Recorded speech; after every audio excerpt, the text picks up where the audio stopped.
নোয়াখালী সেনবাগ উপজেলার ৫ নং অর্জুনতলা ইউনিয়ন পরিষদের মাঠে বিএনপির চেয়ারপারসন ও সাবেক প্রধানমন্ত্রী দেশনেত্রী বেগম খালেদা জিয়ার গায়বানা জানাজা নামাজ অনুষ্ঠিত হয়েছে।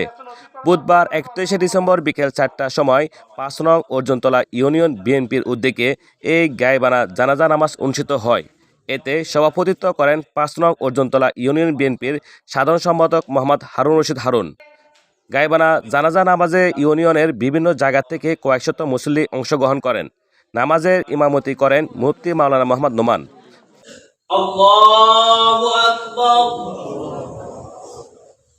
আল্লাহু আকবার, আল্লাহু আকবার, আল্লাহু আকবার।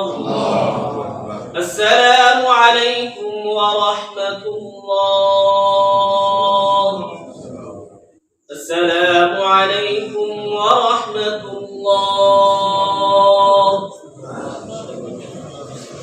গায়বানা জানাজার নামাজ শেষে সংক্ষিপ্ত আলোচনা বক্তব্য রাখেন ৫ নং অর্জুনতলা ইউনিয়ন বিএনপির সভাপতি সাদাত হোসেন খান সাধন, ইউনিয়ন বিএনপির সাংগঠনিক সম্পাদক মোহাম্মদ নুরুল আলম বাবুল সহ প্রমুখ।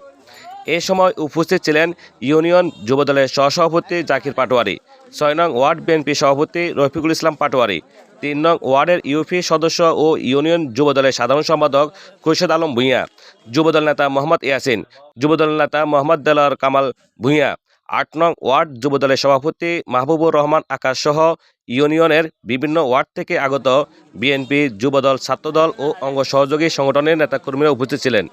এই সময় বক্তারা বলেন, বিএনপির চেয়ারপারসন, সাবেক ৩ বারের প্রধানমন্ত্রী দেশনেত্রী বেগম খালেদা জিয়ার আজকের এই গায়বানা জানাজায় আমাদের এখানে সর্বদল এবং বিভিন্ন রাজনৈতিক দল নেতৃবৃন্দ উপস্থিত আছেন। বিভিন্ন এলাকা থেকে দলবদ্ধ নির্বিশেষে আপনারা আজকে এই দেশনেত্রী বেগম খালেদা জিয়ার জন্য যে ভালোবাসা দেখিয়েছেন, আমরা আমাদের দলের পক্ষ থেকে আপনাদের সকলকে কৃতজ্ঞতা জ্ঞাপন করছি। পাশাপাশি বাংলাদেশের একজন অভিভাবককে আমরা হারিয়ে যে আমরা শূন্যতা বিরাজ করতেছি, আপনারা সবাই দোয়া করবেন যেন আমরা এই শূন্যতা যেন আবার আমরা যেন ফিরে পেতে পারি এবং তার মরহুমার যেন আল্লাহ যেন বেহেশত নসিব করে, তার ভুল ত্রুটিগুলো যেন আল্লাহ যেন ক্ষমা করে দেয়, সবাই ওনার জন্য দোয়া করবেন। এবং তার একমাত্র জীবিত সন্তান জনাব তারেক রহমান, সে যেন তার মায়ের এই মৃত্যুতে সে যেন শোক সইতে পারে এবং তার যেন সেই আল্লাহ শোক ধারণ করার তৌফিক দিতে পারে, সবাই তার জন্য দোয়া করবেন। বাংলাদেশ জাতীয়তাবাদী দলের অভিভাবক, আমাদের প্রিয় নেত্রী, ৩ বারের প্রধানমন্ত্রী, বাংলাদেশের প্রধান মহিলা প্রধানমন্ত্রী, তাকে আমরা হারিয়ে বাংলাদেশকে আজকে অনেক কঠিন মূল্য দিতে হবে। তো আমরা এটাই মনে করবো যে খালেদা জিয়া মরেছে আমাদের জন্য শোক, খালেদার মৃত্যুর এই শোককে আমরা শক্তিতে পরিণত করে আগামী ফেব্রুয়ারি মাসে 12ই ফেব্রুয়ারি নির্বাচনে আমরা এই শোককে শক্তিতে পরিণত করে আগামী নির্বাচনে আমরা যথেষ্ট পরিমাণ কর্মী সমর্থকদের সহযোগিতা নিয়ে বাংলাদেশ জাতীয়তাবাদী দলকে 2026 সালে নির্বাচনে আমরা জয়যুক্ত করব।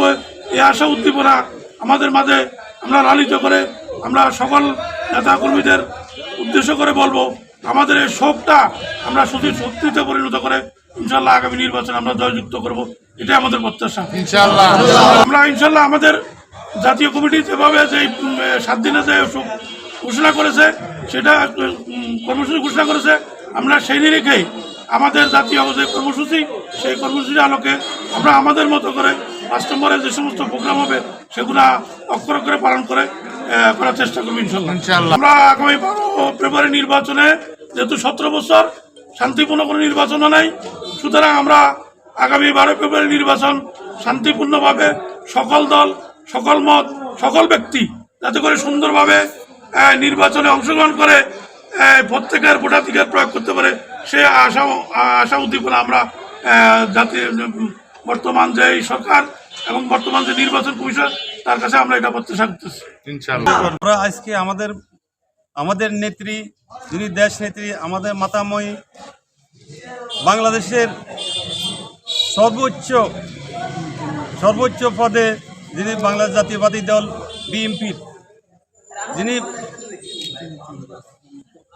তিনবারের প্রধানমন্ত্রী ছিলেন এবং দলের জন্য উনি যেভাবে দলকে গুছিয়ে রেখেছেন, যেভাবে দলকে সুসংগত রেখেছেন, এমনকি উনি জীবনে যতটুকু শ্রম গাম দলের জন্য দিয়েছেন এবং কি দলকে যে হিসাবে আকৃষ্ট করে রেখেছেন, আমরা ওনার মৃত্যুতে গভীরভাবে শোকাহত এবং কি আমরা ওনার পরিবার পরিজনদের প্রতি আমরা সমবেদনা জানাই। আমরা আজকে বলার কোনো ভাষা নাই আমাদের ভিতরে, আসলে বলার কিছুই নাই। ওনাকে হারিয়ে আমরা শোকাহত, আমরা ওনার আদর্শকে ধরে রাখার জন্য আমরা আপ্রাণ চেষ্টা করবো। ইনশাল্লাহ আগামী নির্বাচনে আমরা আমাদের নেতা